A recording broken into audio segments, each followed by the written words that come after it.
ভূমিকম্প আসছে। ইয়ামিনের মতো বুদ্ধি খাটিয়ে নিজের জীবন এবং পরিবার বাঁচান। আজই শিখে নিন 10টি এমন প্রস্তুতি যা আপনাকে বড় বিপদ থেকে রক্ষা করবে। হ্যালো বন্ধুরা, আজকে গল্পের নাম ভূমিকম্পে ইয়ামিনের 10টি পূর্ব প্রস্তুতি। একদা এক দেশে ইয়ামিন নামে এক চটপটে ছেলে ছিল। সে সারাদিন খেলাধুলা করলেও খুব বুদ্ধিমান এবং দূরদর্শী ছিল।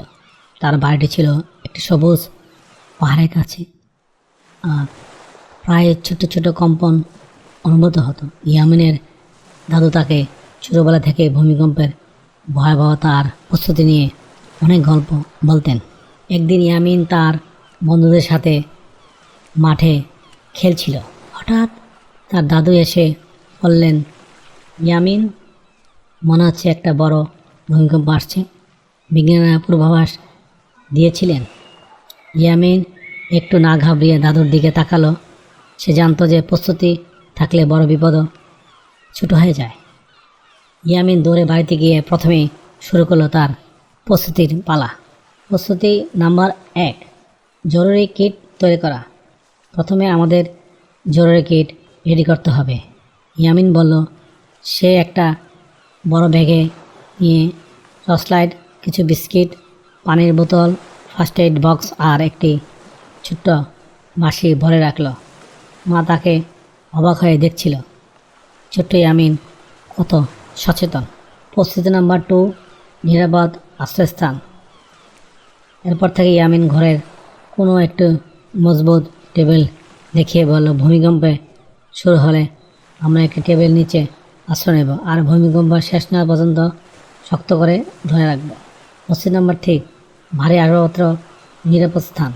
সে বাবা মাকে ডেকে বলল, বাবা, আলমারি আর বুকশেলফগুলো দেওয়ালের সঙ্গে শক্ত করে আটকাতে রাখতে হবে যাতে পড়ে না যায়। বাবা ইয়ামিনের বুদ্ধি দেখে হেসে ফেলল। প্রস্তুতি নাম্বার 4, গ্যাস, বিদ্যুৎ, পানির লাইন চেক করতে হবে। ইয়ামিন রান্নাঘরে গিয়ে মাকে জিজ্ঞেস করলো, মা, গ্যাস আর বিদ্যুতের মেইন সুইচ কোথায়? ভূমিকম্প শুরু হলে তাড়াতাড়ি সেগুলো বন্ধ করতে হবে। মা তাকে শিখিয়ে দিলেন। জরুরি যোগাযোগের তালিকা।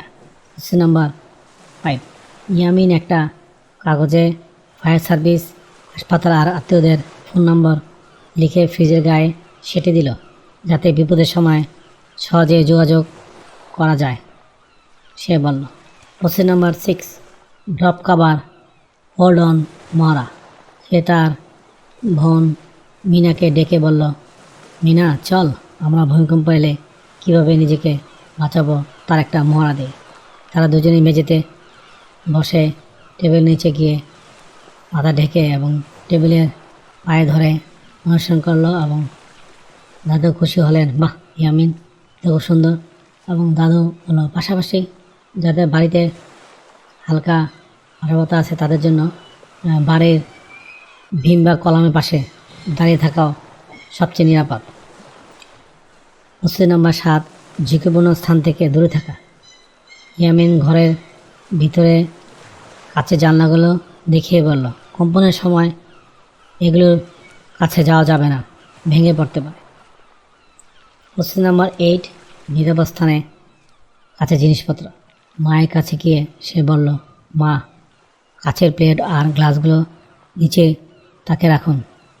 বিপজ্জনক কিছু ঘটলে সেগুলি মাটির নিচে পুঁতে দিন। প্রস্তুতি নাম্বার 9, সবাইকে সচেতন করা। সন্ধ্যায় যখন বন্ধুরা এলো, ইয়ামিন তাদের ডেকে ভূমিকম্পের সময় কী কী করতে হবে, কী কী করা যাবে না সব বুঝিয়ে বলল। সে বলল, আতঙ্কিত না হয় শান্ত থাকতে হবে, সেটাই সবচেয়ে বড় শক্তি। প্রস্তুতি নাম্বার 10, ভবনের কোটি মেরামত। সবচেয়ে ইয়ামিন তার বাবাকে মনে করে দিল, বাবা, আমাদের ঘরের দেওয়ালে একটা ছোট্ট ফাটল আছে, একজন ইঞ্জিনিয়ারকে দেখিয়ে মেরামত করা উচিত। বাবা সঙ্গে সঙ্গে রাজি হয়ে গেলেন। সব প্রস্তুতি যখন শেষ, তখন সত্যি একদিন রাত গভীরে মাটি কাঁপতে শুরু করলো। তীব্র কম্পন। ইয়ামিন মুহূর্তের মধ্যে পরিবারের সবাইকে নিয়ে মজবুত টেবিলের নিচে আশ্রয় নিলেন। গ্যাস, বিদ্যুৎ বন্ধ করে দিলেন। তারা সবাই মিলে টপ কভার, হোল্ড অন অনুসরণ করতে লাগলো। ভূমিকম্প থামলে ইয়ামিন বাঁশি বাজিয়ে সবাইকে জানালো যে তারা সবাই নিরাপদে আছে। তার প্রস্তুতি কাউকে আঘাত পায়নি, এমনকি আসবাবপত্র তেমন সরে যায়নি। সবাই ইয়ামিনকে জড়িয়ে ধরল। তার দাদু বলছিল, দেখলে ইয়ামিন, তোমার বুদ্ধি আর প্রস্তুতির কারণে আজ আমরা সবাই নিরাপদ। ছোটোবেলা থেকেই যা শিখেছ তা আজ আমাদের জীবন বাঁচালো। সেদিন থেকে ইয়ামিন শুধু একজন খেলার সাথেই রইল না, সে হয়ে উঠল একজন সত্যিকার হিরো। সেই দুর্ভোগকে ভয় না পেয়ে বরং প্রস্তুতি দিয়ে সমস্যার মোকাবেলা করতে শিখিয়েছিল। হ্যালো প্রিয় বন্ধুরা, আজকে গল্পটি কেমন লাগলো কমেন্টসের মধ্যে নিয়ে যান। আবার দেখাবো অন্য কোনো গল্পে। Thank you for watching. Please subscribe.